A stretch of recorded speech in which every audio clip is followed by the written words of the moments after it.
লাল শাড়িতে প্রেয়সী, পর্ব সংখ্যা 33। লেখনীতে ফাতিমা ফারিয়াল। একটা নতুন সকালের সূচনা। সূর্যের নরম আলো ভরে এসে কটেজের প্রতিটি কোণে।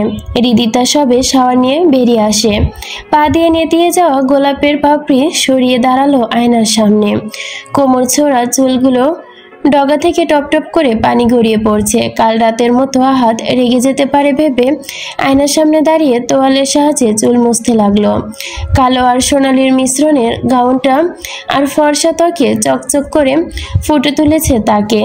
চুল হাতে চালিয়ে আয়নার ভেতরে ঘুমন্ত আহাদের মুখের দিকে তাকিয়ে রইল। তার ঘুমটা ভারী নয়, মৃদু বাতাসেও তার চুল কপালের ওপর এসে পড়েছে। নিঃশ্বাসের সঙ্গে বুক ওঠানামা করছে শান্ত ছন্দে। সব মিলিয়ে তাকে বেশ আকর্ষণীয় লাগছে। সেই দৃশ্য দেখে হৃদিতার মন কেমন দুর্বল হয়ে গেল। এই তো কিছুদিন আগেও আহাদ রাজাকে পাওয়ার জন্য কত স্বপ্ন ছিল তার, অথচ আজ হঠাৎ আহাদ নড়ে চড়ে উঠতেই সে চমকে যায়। হাতে থাকা তোয়ালেটা পড়ে যায় আলগোস্তে। গত রাতের কথা মনে পড়তেই তার বুকের ভেতরটা অদ্ভুতভাবে কেঁপে উঠল। কটেজের ভেতরে টিম টিম আলো জ্বলছে, হলদে ক্যান্ডেল। তখন এক ঝটকায় বাতাসের সে সাদা পর্দা উড়িয়ে দিল। সেই বাতাসের সাথে গোলাপ আর ক্যান্ডেল অসাময়িকভাবে গন্ধ ছড়িয়ে দিল পুরো ঘর জুড়ে। রীতি তখন আহাদের বুকে মাথা গুজে রেখেছে। আহাদের অবাধ্য হাত বিচরণ করছে তার প্রেয়সীর পিঠ জুড়ে। সেই স্পর্শ থেকে থেকে সহসা কেঁপে উঠছে তার প্রেয়সী। আহাদের সেই কাঁপুনি রেশ আনন্দিত করলো তাকে, আন্দোলিতভাবে ছুঁয়ে দিল তার পুরো শরীর। সে এবার নিচু হয়ে হৃদির নাকে নাক ঘষল। আহাদের তপ্ত নিঃশ্বাস অনুভব করতেই হৃদি তার ঘাড়ের শার্টের অংশ খামচে ধরল। হৃদির রেশমের মতো চুলগুলো আলতো হাতে সরিয়ে তার গলার কাছে মুখ এনে মাতাল স্বরে বিড়বিড় করল, আহাদ, কেন মুগ্ধ করো আমাকে? কেন চুম্বকের মতো আকৃষ্ট করো আমায়? কেন পাগল করে দাও বারংবার? নিজেকে সামলানো দুষ্কর হয়ে পড়ে প্রতিবার। হৃদিতা কিছু বলতে পারল না, শুধু তার ঘন নিঃশ্বাসের শব্দ শোনা যাচ্ছিল। আহাদের মুখ ধীরে ধীরে এসে থামলো তার কানের পাশে। মৃদু শব্দে কানের লতিতে একটা নরম চুমু খেলো আর তাতে হৃদি তার বিদ্যুতের মতো ঝটকা খেয়ে দৌড়ে সরে গেল। আজ সেই ঝটকা সামলাতে না পেরে ধপ করে বিছানা থেকে পড়ে গেল মেঝেতে। চোখ মুখ খেছে বন্ধ করে নিল। না, ব্যথা পেয়েছে সেজন্য নয়, বরং হৃদি তার আচরণে তার শরীরে কোদ ঝলসে উঠল। দাঁতে দাঁত পিষে চেঁচিয়ে উঠল, এই আল্লাহর বান্দি, এই সমস্যা কি তোর? হ্যাঁ? হৃদি বিছানার পাশে দাঁড়িয়ে আঙ্গুলে ওনার মতো পেঁচাতে লাগলো। আহাদ উঁচিয়ে নিজের গায়ে লেগে থাকা গোলাপের পাপড়ি ঝাড়তে ঝাড়তে এগিয়ে গেল তার দিকে। তাতেও দুকদম পিছিয়ে গেল।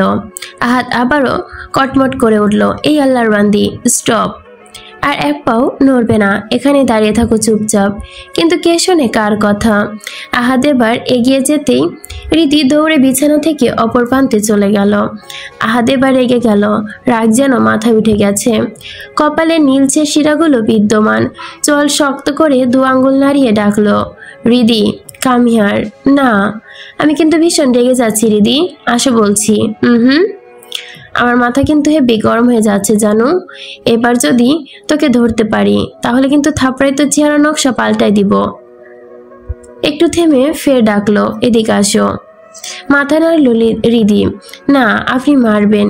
এই আল্লাহর বান্দি, ডাকছি তোরে, আমি যাব না। আহাদ এক পা এগোয়। হৃদি ছুটতে লাগায় বারান্দার দিকে। তবে তার আগে আহাদ বিছানার ওপরে গিয়ে এক লাফে পেছন থেকে ধরে ফেলে তাকে। হৃদি মোচড় দিয়ে বাঁধন থেকে মুক্তি পেতে চায়, কিন্তু আহাদের সেই বাঁধন দৃঢ় থেকে মুক্তি পেতে ব্যর্থ হলো সে। একরাশ বিরক্তি নিয়ে আহাদে ঝাঁপিয়ে উঠল। তুমি বোধহয় ভুলে গেছো, আহাদ রাজা দুইবার অপশন দেয়, তৃতীয়বার অ্যাকশন নেয়। ইদানিং কিছু বলছি না বলে লাই পাইয়া গেছো না? একদম মাথায় উঠে গেছো। তোমার কি মনে হয় ছেড়ে দিব তোমাকে? একদম বুকের সাথে নিয়ে পিষে মেরে ফেলবো। ছাড়ুন না। যদি ছাড়ারই হতো তাহলে টাকা পয়সা খরচ করে এত দূরে নিয়ে এলাম কেন? হ্যাঁ, এখন ছেড়ে দিলে আমার কত টাকা লোকসান হবে আইডিয়া আছে তোমার? হৃদি একরকম চমকে গিয়ে ঘুরিয়ে তাকালো আহাদের দিকে। বিষময়ের সুরে জিজ্ঞেস করলো, আপনি এই জন্য আমাকে এখানে নিয়ে এসেছেন? নির্লিপ্তভাবে উত্তর দিল আহাদ, অফকোর্স। অভিমানে ঠোঁট ফুলিয়ে নিল রিধি। আমি আপনাকে বিশ্বাস করেছিলাম। আমি বলেছি আমাকে বিশ্বাস করতে। তুমি নিজ ইচ্ছায় আমার ওপর ভরসা করে পালিয়ে এসেছ। রিধি আহাদের বুকে কয়েকটা ঘুষি বসিয়ে দিল, বলল, আপনি খুব খারাপ। বেশি খারাপ? আহাদের শার্টের বুকের খোলা অংশে আঙ্গুল দিয়ে আঁকিবুকি করতে করতে মৃদু মাথা দুলিয়ে ছোট্ট করে বলল, মুহূর্তে মুখের রং বদলে গেল তার। এক হাতে রিধির হাত দুটো নিজের বুকে চেপে ধরে অন্য হাতে তার কোমর নিজের সাথে মিশিয়ে নিল ভীষণ অশ্লেষ ভাবে। কণ্ঠ খাদে নামে কানের কাছে ফিসফিস করে বলল, যখন খারাপের অপবাদ দিয়ে দিয়েছ তাহলে চলো খারাপ কাজটা করেই ফেলি। মানে ডট। সেটা আবার কি? কণ্ঠ কেঁপে এলো রিধি তার। আহাদের দিকে তাকাতেই সে ঠোঁট বাঁকিয়ে হাসে, চোখ টিপ দিল। সেই ইঙ্গিতের মানে রিধি তা বুঝতে আর বাকি রইল না। আজ আর কোনো অজুহাতে যেন কাজ হবে না, এটাও বেশ ভালো করেই বুঝলো। বরং হঠাৎই রিধি এক বিস্ময় কাণ্ড করে বসলো। আহাদের গলার কণ্ঠমণিটার ঢোক গেলার স্থানে সাথে সাথে অদ্ভুতভাবে নড়তে দেখে লোভ সামলাতে পারল না। এর আগেও যতবার এই কণ্ঠমণির দিকে নজর পড়েছে ততবারই অদ্ভুত অনুভূতি জেগেছে হৃদি তার। সেবার দুই পায়ের আঙ্গুলে ভর করে উঁচু হয়ে টুক করে কণ্ঠমণির উপর চুমু খেয়ে বসলো সেইখানে। আহাত এক সেকেন্ডে আহমক বনে দাঁড়িয়ে রইল চুপচাপ। অতঃপর বিষয়টি বুঝতে পেরে হা হয়ে গেল। তার ঠোঁটে কোনো রকম রহস্যময় হাসি খেলে গেল নিজের প্রেয়সীর আরো অশ্লেষ মিশ্রণের সাথে নিজের সাথে। হৃদি নাকের ডগায় তার চওড়া ঠোঁট ছুঁয়ে গেল। সেখান থেকে আয়ত্ত করে নিল নিজের প্রেয়সীর তীর করে কাঁপতে থাকা চিকন সরু ওষ্ঠদ্বয়। দুজনেই শুধু শাসা ঘন নিঃশ্বাসের শব্দ শোনা যাচ্ছে। অতঃপর ধীরে ধীরে পিছিয়ে এসে ধপ করে বিছানায় পড়ল দুজন। সাদা চাদরে মুড়িয়ে নিল নিজেদের। বাতাসের পর্দা সরাতেই মেঘে ঢাকা ধূসর চাঁদের আলো এসে পড়ল তাদের নরম আলিঙ্গনে। এক মুহূর্তে গত রাতের বেসামাল ছন্নছাড়া আহাদের কথা মনে পড়তে হৃদির বুকের ভিতর আলোড়ন সৃষ্টি হলো। গাল দুটো টকটকে লাল চেরির মতো হয়ে গেল।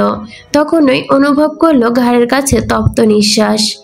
অস্পষ্ট আহাদ ঠিক তার পেছনে দাঁড়িয়ে আছে দেখলো। অর্ধ ঘুমন্ত চোখ, মুখে একরাশ দুষ্টু হাসি। তার নরম গালে নিজের খসখসে দাড়ি ঘর্ষণ যেন ঘুমন্ত গলায় জিজ্ঞেস করলো, কি ভাবছ? কিচ্ছু না? তাহলে ভাবে ব্লাস্ট করছো কেন? আয়না নিজের প্রতিবিম্বের দিকে তাকিয়ে দ্রুত গালে হাত রেখে দিল হৃদি। কই? আহাদ এবার তার কাঁধে হাত রেখে ঘুরিয়ে নিচের দিকে নেয়। হৃদি চোখ নামিয়ে নেয়। নিজের অজান্তে আহাদের বুকে গিয়ে পড়ে। আহাদও তার হাত বাড়িয়ে জড়িয়ে নেয় তাকে। কিছু সময় কাটলো সেই মুহূর্তের মধ্য আলিঙ্গন। কিছুক্ষণ পর হৃদি ধীরে ধীরে মাথা তুলে তাকায় আহাদের বুকে। তার সেই গাঢ় বাদামি চোখ জোড়া ঘন পাপড়িতে ঢাকা, আর সেই চোখের গভীরে মিশে আছে একরাশ অদ্ভুত উষ্ণতা। হৃদি ঠোঁট কেঁপে ওঠে। আপনি জানেন, আমার জীবনের প্রথম পুরুষ আপনি। আমার প্রথম অনুভূতি আপনাকে ঘিরেই জন্ম নিয়েছে। আহাদ এক মুহূর্তে বদলে যায়। বুড়ো দুটো মাঝে ভীষণ গভীর ভাঁজ করলো। কণ্ঠ গভীর হয়ে উঠল। এমনভাবে বলছো যেন আমার জীবনে আরো রমণীর আগমন ঘটেছে। আরো 2-4টা বিয়ে করেছি আমি। সেটা বললাম? এই যে এখনই তো বললে। আমি কি তা বলেছি? বলেছ। যেটা বলেছ সেটার মানে এটাই দাঁড়ায়। হৃদয় একটু সরে কপাল কুঁচকায়। আপনি সবকিছু এত পেঁচান কেন? নর্মাল ভাবে নিতে পারেন না? না। কেন? কারণ আমি নর্মাল না। তাহলে কি অ্যাবনর্মাল? আহাদ চেয়ারে চোয়াল শক্ত করলো, কটমট করে তাকালো তার দিকে। এতে হৃদি মিহিয়ে গেল। নিজের জামার বুকে কাছে চুমকি খুটখুট করতে লাগলো। মিনমিন করে বলল, আপনি তো বললেন আপনি নর্মাল না। দাঁত কপাটি দিয়ে বলল, আমি বলেছি নর্মাল না, মানে এক্সট্রা অর্ডিনারি। আমি বলিনি আমি অ্যাবনর্মাল। সরি, ভুল করে বলে ফেলেছি। এ আল্লাহর বান্দি, তোর এত ভুল হয় কেন? কান ধর। হ্যাঁ? এদি চমকে তাকালো আহাদের দিকে। আহাতে সহজ ভঙ্গিতে আবারও বলল, না হ্যাঁ। ভুল যখন করেছো তখন কান ধরো, কান ধরে 20 বার উঠবস করো। হৃদি ঠোঁট ফুলিয়ে পিটপিট করে তাকালো আহাদের দিকে। আহাদ এগিয়ে সে নিচু গলায় বলল, এই একদম এভাবে তাকাবে না আমার দিকে। আমায় হয় মিঠাইয়ের মতো মন, যদি গলে যায় এর দায় কে দিবে? তোমার বাপে? তাহলে আমার মন গলে গেলে কিন্তু বিপদ কিন্তু তোমারই, সামলাতে পারবে না সেই ধকল। আমার মন নরম বলে আগে ভাগে ওয়ান করছি। আপনি খুব খারাপ। এক কাটানে হৃদি নিজের বক্ষস্থলে টেনে নিল মৃদু স্বরে। বেশি খারাপ? হৃদি মুহূর্তে গতকাল রাতের কথা মনে পড়তে মুখের রং ফ্যাকাশে হয়ে গেল। তড়িঘড়ি করে মাথা নাড়িয়ে বলল, না না, আপনি ভালো। আপনি তো অনেক ভালো। হালকা হাসলো আহাদ, বলল, বেশি ভালো? হ্যাঁ। ওপর নিচ মাথা দোলালো হৃদিতা। আহাদ একটু ঝুঁকে সে নাকের ডগায় একটা টোকা দিয়ে হেসকি সরে বলল, এত ভালো আমায় পোষায় না জানো। আমি গত রাতের মতো খারাপ হতে চাই। হৃদি কোত হয়ে এবার শুকনো ঢোক গিলল। মনে মনে ভাবলো, এ তো মহাবিপদ। খারাপ বললেও বিপদ, ভালো বললেও বিপদ। তার সরে সর্বনাশ করে দিচ্ছে এই লোক, এই আহাদ রাজা। কি বলবে হৃদি? সূর্যের উজ্জ্বল আলোক রশ্মির সত্ত্বেও নীলার রুমটা ঘন অন্ধকারে ঢেকে আছে। পর্দায় মোটা কাপড় বেঁধে রেখেছে। সূর্যের তীব্র আলো ভেতরে ঢুকতে আজ যেন ব্যর্থ হলো। এক কর্নারে মেঝেতে হাঁটুতে মুখ গুজে বসে রয়েছে নীলা। চোখের নিচে ক্লান্তির ছাপ, চুল এলোমেলো, ঠোঁট শুকিয়ে নিস্তেজ। ঘরে টিম টিম টেবিল ল্যাম্পের হলদে আলো ছড়িয়ে আছে কিছুটা পুরনো স্মৃতি জড়িত ভাবে। অজস্র ছবির অ্যালবাম, কিছু ছোটবেলার ড্রয়িং বুক এবং একটা ক্যামেরা, যেটা তার 14তম জন্মদিনে আহাদ উপহার হিসেবে দিয়েছিল। বরং সে সময় থেকেই নীল আহাদের প্রতি অদ্ভুত অনুভূতিতে বেড়ে উঠেছে। তবে আহাদের ক্রোধের স্ফুলিঙ্গ তার গভীর হৃদয়ে কারণে তা প্রকাশ করতে ব্যর্থ হয়েছে। নীলার পুরো নাম তাসনিয়া বাশার নীলা। সবাই নীলাই ডাকে। নীলার বাবা খায়রুল বাশার ঢাকার অন্যতম একজন সফল ব্যবসায়ী, যার জন্য ব্যস্ত থাকেন সব সময়। নীলার মা নীলুফা শিকদার উঁচু খানদানি বংশের মেয়ে। নীলার মায়ের নিজস্ব একটি ফেব্রিক্স কোম্পানিও আছে, যার অফিস কাজ বিদেশ সফরে কেটে যায় জীবন। তাদের একমাত্র সন্তান নীলা ছিল একা। তার মা বাবা তাকে তেমন সময় দিতে পারতো না। তার দেখাশোনার জন্য আলাদা গভর্নেন্স রাখা হতো। খায়রুল বাশার আর আমজাদ মীর ছিল পুরনো বন্ধু, আর তাই ছোটবেলা থেকে মীর পরিবারের সঙ্গে নীলার ছিল যাওয়া আসা। নীলা যখন প্রথম মীর হাউসে যায় তখন তার বয়স ছিল মাত্র 4 বছর। সেই ছোট্ট বয়স থেকে খুব চাপা স্বভাবের, তবু আদিল আহিয়ার সাথে তার বেশ ভাব। তাদের সাথে বেশ জমতো। মীর পরিবারের সবাই এতটাই আপন করে নিয়েছিল যে সে তাদের একজন হয়ে যায়। নীলার জীবনে মা বাবা তো বেশ পেত না, কিন্তু মীর পরিবারের ভালোবাসা পেয়েছিল নিখুঁতভাবে। আহাদও তাকে নিজের ছোট্ট বোন আহিয়ার মতোই দেখত, শাসন করত, যত্ন নিত, রাগ করত, আবার মানাতো। কিন্তু সময় গড়িয়েছে, নীলার মনে ততটাই বদলে গেছে। এই আদর ভালোবাসাগুলো ভালোবাসার রং নিয়ে একটা সাধারণ যত্ন ধীরে ধীরে হয়ে উঠেছিল তার জীবনের সবচেয়ে গভীর অনুভব। একটা নীরব ভালোবাসা। আহাদ শেষবার তাকে তার জন্মদিনে একটা ক্যামেরা উপহার দিয়েছিল। নীলা সেটি পেয়ে কতই না খুশি হয়েছিল। আনন্দে অস্থির হয়ে আহাদকে জড়িয়ে ধরেছিল নীলা, আর সেই আলিঙ্গনটাই সবচেয়ে মোড় ঘুরিয়ে দেয়। আহাদ তখনই টের পেয়েছিল তার চোখে গভীর লুকানো ভালোবাসার, তার জন্য বহন করে নীলার অনুভূতির ব্যাপারে। আর সেই দিন থেকে সে নীলাকে এড়িয়ে চলতে শুরু করে। যদিও নীলা বুঝতে পারেনি তার অনুভূতির ব্যাপারে আহাদ অবগত। সে শুধু টের পেয়েছে আহাদ আর তার সাথে আগের মতো কথা বলে না, আগের মতো মিশে না। তবুও তার হৃদয় আশা ছাড়েনি।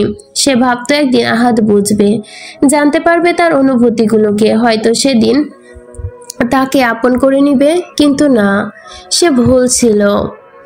সেই দিন থেকে তার বিশ্বাস ভেঙে চুরমার হয়ে গিয়েছিল।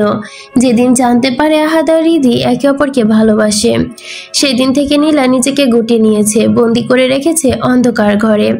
আহাদ আর রিধির বিয়ের সংবাদ তাকে প্রায় নিঃশেষ করে দিয়েছে, অথচ সে অসহায়। কি আর করবে? নিজের বান্ধবীর ভালোবাসা ছিনিয়ে নিবে? যেখানে আহাদও পাগলের মতো ভালোবাসে তাকে, সেখানে তো কোনোরূপ প্রশ্নই আসে না। নীলার ভেতরটা জ্বলছে, যন্ত্রণা হচ্ছে, খুব তীব্র যন্ত্রণা। এত যন্ত্রণা তার এতটুকু হৃদয় সামলাতে কিভাবে হিমশিম খাচ্ছে। সামনে থাকা আহাদের দেওয়া প্রত্যেকটা উপহার কাপা কাপা আঙ্গুলে ছুঁয়ে দেখলো। কত যত্নেই না সে এসব আগলে রেখেছে, অথচ এখন মনে হচ্ছে এসব কিছু তুচ্ছ। ভাবতে তার চোখ ঝাপসা হয়ে আসে।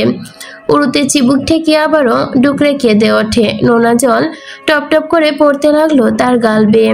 তার কান্নার শব্দ ছিল খুবই ক্ষীণ, যেন কেউ তার কান্না শুনলেই কেলেঙ্কারি হয়ে যাবে।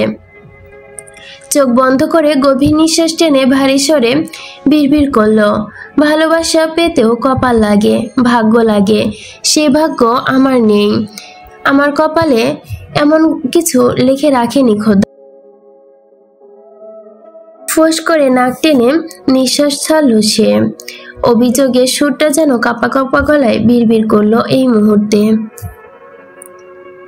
এই হৃদয়ে তো তুমি বানিয়েছিলে খোদা, তাহলে যাকে ভাগ্য রাখলে না তাকে এই হৃদয়ে কেন রেখেছ? কেন তারপর জন্য অনুভূতি জাগিয়ে তুলেছ? কেন খোদা, কেন? ভাম্পে ঢেকে গেল তার গলা, কণ্ঠে তীব্র কম্পন ছড়িয়ে পড়ে। তারপরে আর পারছে না সে। উপরওয়ালার কাছে অভিযোগ করছে, অভিযোগ করতে করতে ক্লান্ত হয়ে গেছে। নিঃশ্বাস টেনে তুলতেও যেন বহু কষ্ট হচ্ছে। নিঃশ্বাস টেনে তুলতে পারছে না আর। হু হু করে আবারও কান্নায় ভেঙে পড়ল। তার কান্না এতটা করুণ ছিল যে ইট পাথরের দলগুলো কেমন কেঁপে ওঠে। কান্নার মাঝে হঠাৎই সে হেসে উঠল। সেই হাসিটা ছিল ভাঙা আয়নার মতো। এক মুহূর্তে কেউ যদি তার হাসিটা দেখত, তাহলেই ভেতরটা চকচক করে উঠত। চকচকে ধারালো ছুরির মতো কেটে যেত সে মানবের হৃদয়। নীলা চোখ মুছে ধীরে ধীরে অ্যালবাম থেকে আহাদের একটা ছবি বের করলো। তার কাপা আঙ্গুলের ডগা ছুঁয়ে গেল সেখানে। সে ফের গলা কাঁপিয়ে ভেজা কণ্ঠে বলে উঠল, আপনাকে পাওয়া অসম্ভব, আমি চাইলেও আপনাকে পাবো না। তবুও এই হৃদয়, এই বেহায়া হৃদয় কেন মানতে চায় না এই সত্যিটা? নীলার মাথায় বোধগম্য হলো, আহাদ ভুলতে হলেও তো তার সব স্মৃতি নিষ্ক্রিয় করে দিতে হবে। ভাবতে নিলাম এতদিনের যত্নে তুলে রাখা প্রত্যেকটি বস্তু একটা কালো পলিথিতে মুড়ে নিল, যেন নিজের অতীতকে কবর দিতে প্রস্তুত। চোখ মুখ তুলে সেখানে নিয়ে নিজের ঘর থেকে বেরিয়ে এলো সে। ডাকলো, খালা, রেশমা খালা, রেশমা খালা। রেশমা খালা তার ডাক শুনে দৌড়ে এলো। উৎকণ্ঠ কণ্ঠে জিজ্ঞেস করল, কি হয়েছে নীলামা, কিছু লাগবো? নীলা মুড়ানো কালো পলিথিনটা তার হাতে দিয়ে বলল, এটা ডাস্টবিনে ফেলে দিয়ে আসো, একদম বাহিরের ডাস্টবিনে, আমার চোখের তীরসীমানায় যেন না পড়ে। আচ্ছা। রেশমা সে নিয়ে মূল দরজা দিয়ে বেরিয়ে যায়। দরজা খুলতে হুড়মুড়িয়ে ঢুকে আহিয়া আর অনিকা। রেশমাকে দেখে আহিয়া জিজ্ঞেস করে, নীলা কোথায়? ওপরে, নিজের ঘরেই আছে। আহিয়া আর অনিকা ওপরের দিকে পা বাড়াতে পেছন দিকে রেশমার কণ্ঠ ভেসে আলো, মাহুনো। দুজনেই থেমে গেল, ঘুরে তাকালো পেছনে। রেশমা গিয়ে সে গম্ভীর কণ্ঠে বলল, তোমরা তো নীলামার বন্ধু, হেল্লাইগা কও। নীলামা আজকাল কেমন জানি হইয়া গেছে, আগের মতো নাই। নিজের রুমে থেকে বেরোয় না, খায় না ঠিক মতো। মেম সাহেব আইজ 15 দিন দেশের বাইরে, সাহেবও আহে না ঠিক মতো।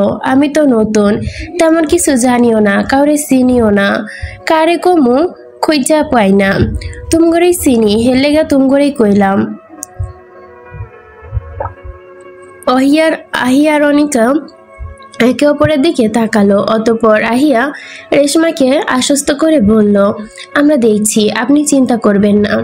আচ্ছা। রেশমা সেখান থেকে যেতে আহিয়ার অনিকা ওপরে উঠে গেল। নীলা রুমের দরজা খোলাই ছিল, তাই ধরফর করে ঢুকে পড়ল। নীলা ওদের দুজনকে একসাথে দেখে একটু হকচকিয়ে যায়। বিষময় সুরে বলে ওঠে, তোরা? অনিকা হালকা রাগী স্বরে বলল, হ আমরা। তোর কি হয়েছে? কালো কলও ধরতাছস না, মেসেজেরও রিপ্লাই দেস না, সমস্যা কি? ভার্সিটিও যাচ্ছিস না? বুঝলাম রীতি তার জামাই লইয়া পালাইয়া হালিমুনে গেছে। তুই তো ভাতার নিয়ে পইরাছস? হ্যাঁ, কোন ভাতার আছে তোর? নীলার বুকটা কেমন যেন চিনচিন করে উঠল। তবুও তাদের বুঝতে দিল না। ঠোঁটের কোণে হাসি টেনে কথা ঘুরিয়ে বলল, রিদি হানিমুনে গেছে? বা ভালোই তো। আমি ভাবছি ও আবার কোন কাণ্ড না করে বসে আছে। আহিয়া বলে উঠল, সে তোর ভাবতে হবে না, তুই আগে বল তোর কি হয়েছে। রেশমা খালা বলল, তুই নাকি রুম থেকে বের হতে চাচ্ছিস না, আর রুমে অন্ধকার করে আছিস কেন দেখি। শেষের কথাটা বলতে গিয়ে জানালার পর্দা টেনে দিল। সূর্যের আলো এসে পড়তেই নীলা চোখ মুখ খিচে নিল, কণ্ঠ গম্ভীর করে বলল, কিছু না, আমার ভালো লাগছিল না। অনিকা টেবিলের বই খাতা গোছাতে গোছাতে মৃদু রাগ মেশানো স্বরে বলল, রিদিতে তো খুব বলতি, তোর এই ভাল লাগে না ওই ভালো লাগে শুনতে আমার ভাল লাগে না। প্যারাসিটামল খা, এখন তুই একটা প্যারাসিটামল খা আর চল আমাদের সাথে। আমার সত্যি ভাল লাগছে না অনিকা, তোরা যা, আমি কোথাও যাব না। ঘরে এসে ভেটকেয়া পইরা থাকলে কেমনে ভালো লাগবো। আহিয়া এক মুহূর্তে নীলার দিকে তাকিয়ে তার মনোভাব বোঝার চেষ্টা করলো, অতঃপর মৃদু কণ্ঠে বলল, তোর কি মনে হয় আমরা এখানে তোর পচে পচে মূর্তি দেখে রেখে যাব?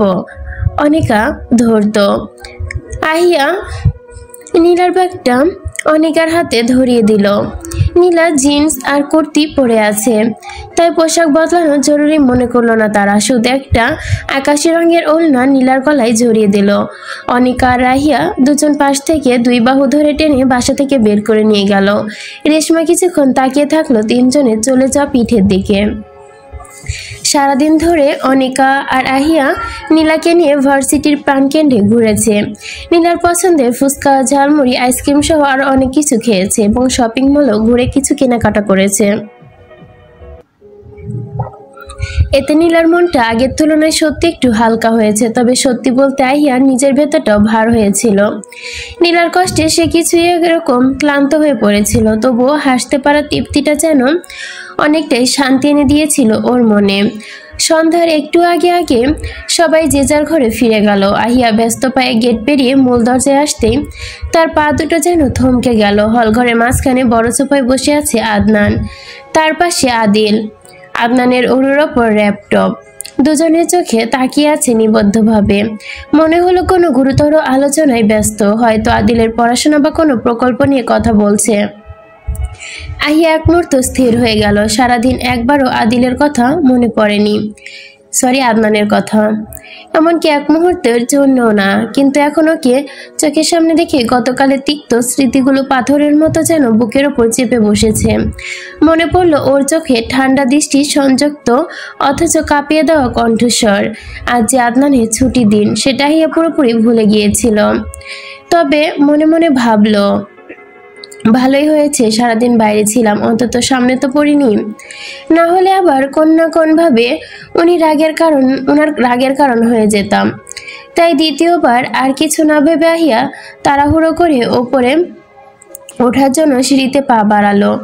তবে প্রত্যাশিত বা অপ্রত্যাশিতভাবে হলেও কিছু থাকে যা কেউ কখনো কল্পনা করতে পারে না। সিঁড়ির 3 ধাপ উঠতে হঠাৎ করে আহিয়ার পা পিছলে গেল। তার তীব্র চিৎকার ফেটে পড়ল নীরব হল ঘরে। আদনান ও আদিল দুজনই চমকে ঘুরে তাকালো। পাশের ঘর থেকে ছুটে এলেন হালিমা বেগম। আহিয়া সিঁড়ির পাশে কাত হয়ে বসে আছে, পা ধরে মুখ বিকৃত করে রেখেছে, হয়তো ব্যথায়। হালিমা বেগমকে দেখে কাঁদো কাঁদো গলায় বলে উঠল, আমার পা ভেঙে গেছে চাচি আম্মু। আদিল উঠে এসে ধরতে গেল ওকে, কিন্তু আহিয়া তীব্র কণ্ঠে চেঁচিয়ে উঠল, খবরদার, তুই আমাকে ধরবি না, সব তোর কারণেই হয়েছে। চাচি আম্মু ওকে যেতে বলে এখান থেকে। যা বাবা, আমি আবার কি করলাম? আদিল হতভম্ব। হালিমা বেগম এসে সান্ত্বনা দিয়ে বলল, আচ্ছা ঠিক আছে, ও ধরবে না তোকে, তুই পা সোজা কর। কিন্তু আহিয়া কাঁদতে কাঁদতে বলল, না, ভেঙে গেছে, সোজা করতে পারবো না। দেখি কি হয়েছে, সোজা কর। না, পারবো না। এতক্ষণ পর্যন্ত নির্লিপ্তভাবে দাঁড়িয়েছিল আদনান, চোখে কোনো ভাব নেই, মুখ একরকম স্থিরতা, কিন্তু পা ভেঙে গেছে কথাটা শুনে ধীরে ধীরে এগিয়ে এলো, হাঁটু মুড়ে বসলো আহিয়ার সামনে। কোনো কথা না বলে পা টেনে আনলো নিচের উড়োর ওপর। আহিয়া অবাক হয়ে তাকালো, দোটানায় পড়লো, কিন্তু আদনান শুনলো না। ধীরে ধীরে হাত রাখলো তার গোড়ালিতে, আঙ্গুল দিয়ে চেপে চেপে অনুভব করলো। তার কণ্ঠ নিচু স্থির, ভাঙেনি। আহিয়া কাঁদো কাঁদো গলায় বলল, ভেঙেছে। আমি বললাম তো ভাঙেনি, আমি বলেছি ভেঙেছে। আদনান এবার চোল শক্ত করে সশব্দে গম্ভীরভাবে বলল, ডাক্তারকে? তুই না আমি, আপনি। তো আমি যখন বলেছি ভাঙেনি, তার মানে ভাঙেনি। আহিয়া মুখ ফুলিয়ে গজগজ করে বলল, তাহলে মনে হয় মচকে গেছে। না, মচকেও নি, লাগছে তো, বললাম না। শেষ কথাটা আদনান দীর্ঘশ্বাস ফেলে বলল, জাস্ট একটু ব্যথা পেয়েছিস, বরফ দিলে ঠিক হয়ে যাবে। হালিমা বেগম ব্যস্ত হয়ে উঠলেন, আমি বরফ নিয়ে আসছি, তুই বস। কিছুক্ষণের মধ্যেই তিনি বরফ নিয়ে এলেন। আদনান বরফের টুকরো হাতে নিয়ে আহিয়ার পায়ে আলতোভাবে চেপে ধরল। ঠান্ডা স্পর্শে আহিয়ার শরীর শিরশির করে কেঁপে উঠল, আর সেই স্পর্শে বুকের ভেতর এক অদ্ভুত স্রোত বইতে রইল। নিজের অজান্তেই সে আদনানের বুকে শার্টের কলারটা চেপে ধরেছে, অংশটা খামচে ধরে একটা ক্ষীণ অবেচেতন প্রতিক্রিয়া। তাতে আদনান থেমে গেল, আঙ্গুল নিথর হয়ে এলো তার আহিয়ার পায়ে। বুকে যেন কিছু একটা ধক করে পড়লো, একটা ভারী ঢোক গিলল সে। চোখ তুলে তাকালো আহিয়ার দিকে। আহিয়া চোখ বন্ধ করে আছে, তার শ্বাস প্রশ্বাসের ওঠানামা তার চোখের পাপড়িরা কাঁপনে স্পষ্ট বোঝা যাচ্ছে। এই মুহূর্তে আদনানের মনে হলো, ও কি আমার মতো কিছু অনুভব করছে, নাকি আমি শুধু কল্পনা করছি। তার ঠোঁট শুকনো, জিভ দিয়ে ভিজিয়ে নিল উষ্ঠজোড়া। হঠাৎ করে সে আহিয়ার পাটা ঝাটকা দিয়ে সরিয়ে উঠে দাঁড়ালো। আহিয়া হকচকিয়ে চোখ বড় করে তাকালো আহাদের দিকে, কণ্ঠ কেঁপে উঠল, কি করছেন আপনি? ব্যথা পেয়েছি তো আমি। আদনানের মুখে কোনো ভঙ্গি নেই, নির্লিপ্ত কণ্ঠে হালিমা বেগমের দিকে তাকিয়ে বলল, চাচি আম্মা, ওকে ওপরে নিয়ে যাও, আমি কিছু মেডিসিন দিয়ে দিব, সেরে যাবে ওর ব্যথা। হালিমা বেগম তাড়াতাড়ি উঠে দাঁড়িয়ে বললেন, আচ্ছা ঠিক আছে, দেখি ওঠ, আমাকে ধর।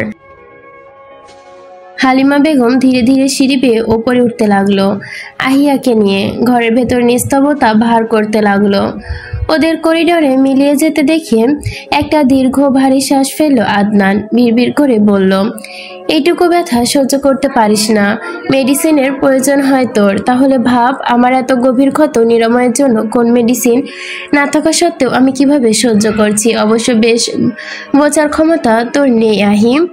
আদনান গিয়ে আবার সোফায় বসে পড়ল। বানিয়ে এসে আহিয়ার ব্যাগ, ফোন আর জুতোগুলো গুছিয়ে রাখতে লাগলো। নিচে হচ্ছে লেখিকার নোটস, মানে এই পর্বটা এখানে শেষ। আমার পরীক্ষা কিন্তু এখনো শেষ হয়নি, পরের পর্বের জন্য অপেক্ষা করতে হবে। আসলে লেখিকার হচ্ছে পরীক্ষা চলতেছে, এই জন্য উনি 4 দিন যাবৎ কোনো পর্ব দেয়নি।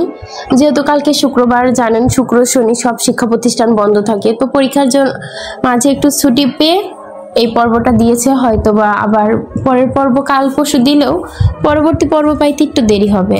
এই